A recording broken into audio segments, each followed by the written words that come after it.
Bose is known for basically creating noise-cancelling headphones. So how does this sequel to the Bose QuietComfort Buds do? We're glad you asked. Goedendag, we're DHRME, doing hella reviews most excellently. So let's start with the sound for the Bose QuietComfort Buds II. Very solid sound, and especially for modern music it works very well. For bass heads, this is a really fun sounding set of earbuds. They've gone all out on the bass. The overall sound signature is bass heavy, and that includes the mid as well as the sub bass. Just like the original QC Buds, the treble is not the star of the show, and it is quite missing, and you could say almost recessed. The fact that this doesn't have the best codecs will bother some of you, but we've said it before and we'll say it again. A good AAC implementation is pretty good for casual wireless listening. I found that it has a wide soundstage, and again, if you're a bass head, you'll love this, but we much prefer the more open sound of something like a Samsung Galaxy Buds 2 Pro. But again, these buds, they sound good. Let's not get that mixed up. Look, there is a 3-band EQ in the Bose Music app, and it is obvious that this is meant for casual listeners and not for those who are really serious about their tweaking, but it's still good to have. However, even when I tweaked the treble up to the maximum, it didn't give me that kind of sparkle that a Samsung or some of the other buds we reviewed on this channel give you. There's also some smarts on board, like at least in the advertising we saw that it analyzes your ear canal and adjusts sounds automatically. You know what, all that is fine, we'll just focus on what hit our ears.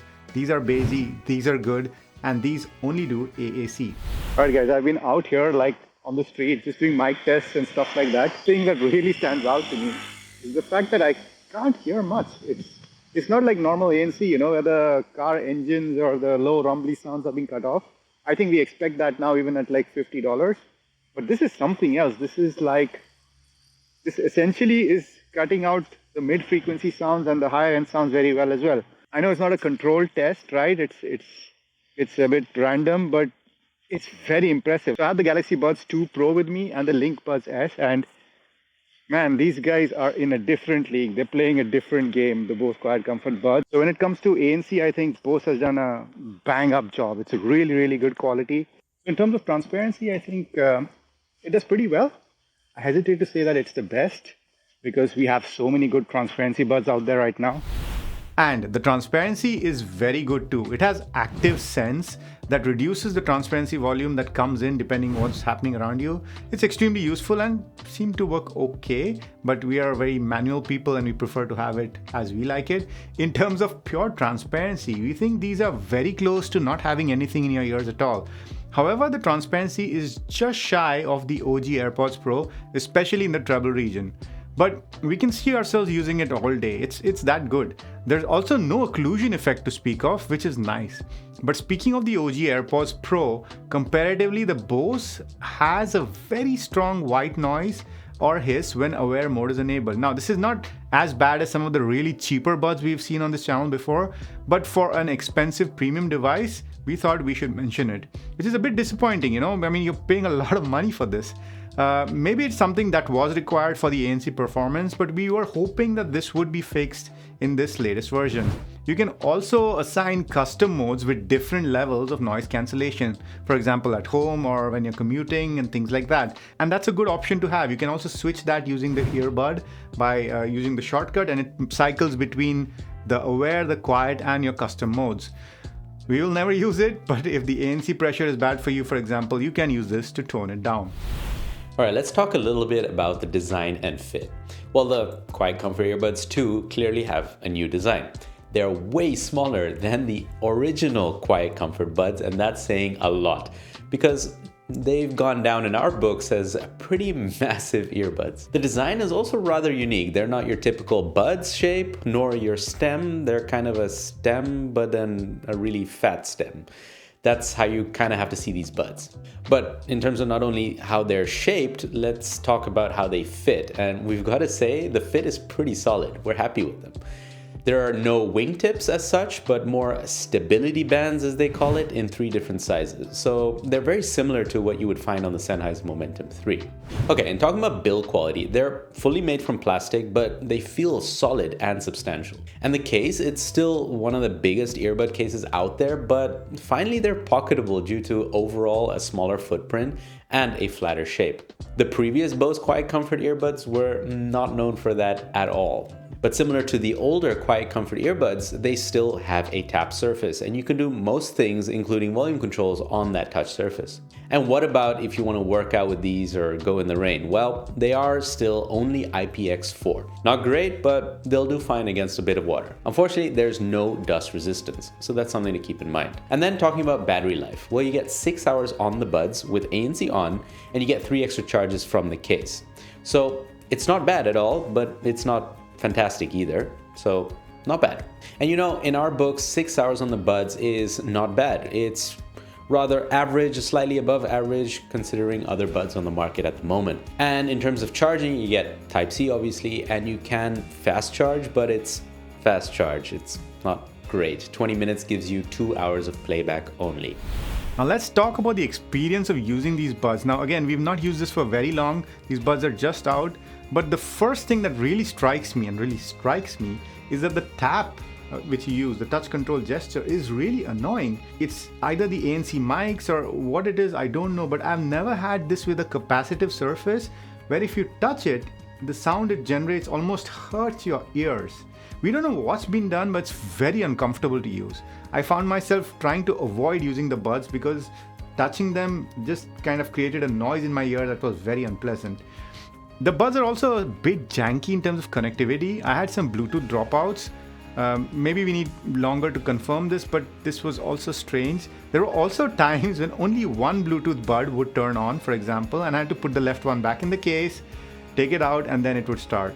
It's not something we even see with cheaper earbuds these days, let alone an expensive pair like this one. Connectivity to the app the first time, it can be quite a pain because put the buds in the case, press the button, wait for the blue flash, who's got time for that? And we noticed that you had to do that sometimes again when you paired it with a second device. But once paired, you can switch connections from within the app, but it's not as smooth as the Sennheiser's is, for example, or as good as the Sony, where you can simply pull connection from the Bluetooth menu instead of having to go to an app.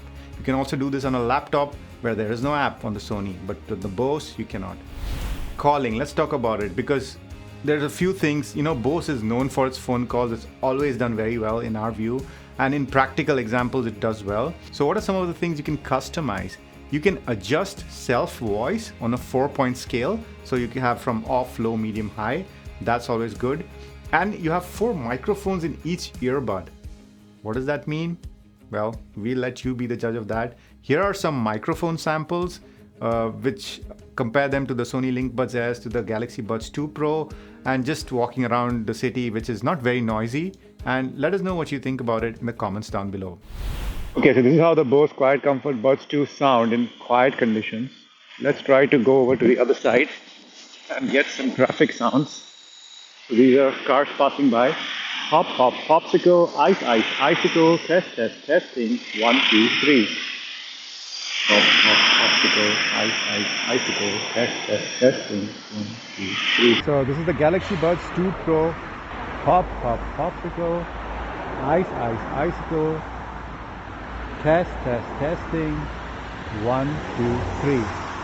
Hop, hop, popsicle, ice, icicle, test, test, testing, 1, 2, 3. Sony Link Buds S, noisy conditions. Pop, pop, popsicle, ice, ice, icicle, test, testing, 1, 2, 3. Pop, pop, popsicle, ice, ice, icicle, test, testing, 1, 2, 3. And this is the Bose QuietComfort Buds II in a very, very gentle breeze.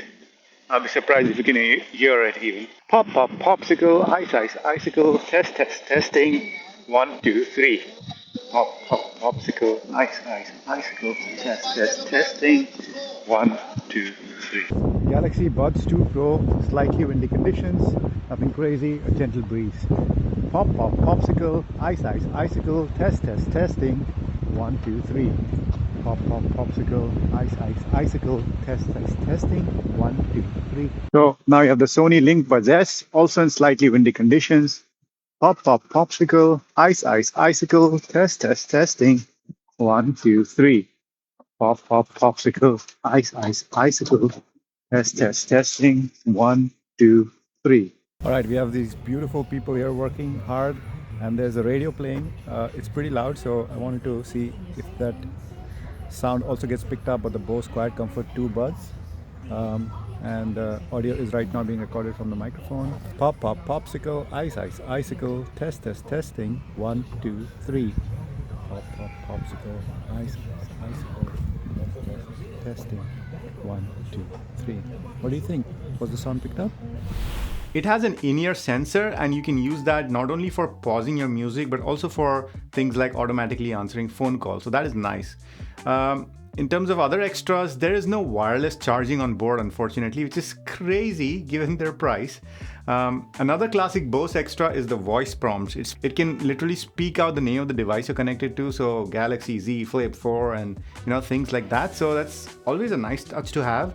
And it can also actually speak out the mode you're connected to. For example, you're going to home or commute or whatever noise cancelling mode. So the voice prompts that they have, I think, still are some of the best in the business. And that's it. Should you buy this at this price? Now, this is just a first impressions video. It's not a thorough review. We haven't done, many days or weeks of testing.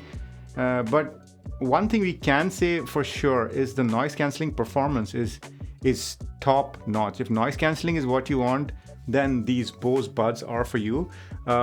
They are also very good when it comes to sound, but are they worth those extra bucks? Well, a lot of people spend a lot of money on Bose products, and I guess there's a reason for that, right? There's a certain performance they come to expect from Bose.